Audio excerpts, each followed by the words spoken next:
দুষ্টু মেনুটা তার পছন্দের ইঁদুরটা নিয়ে ঘুমাচ্ছে। বাবা, তুমি ইঁদুর নিয়ে ঘুমাইতেছো?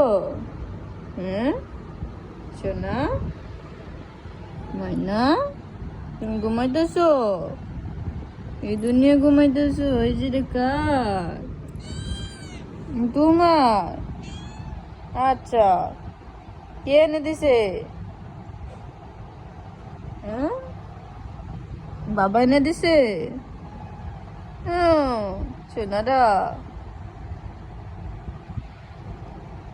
ইঁদুরটা কার মাম্মা? কার? কার? তোমার? তোমার?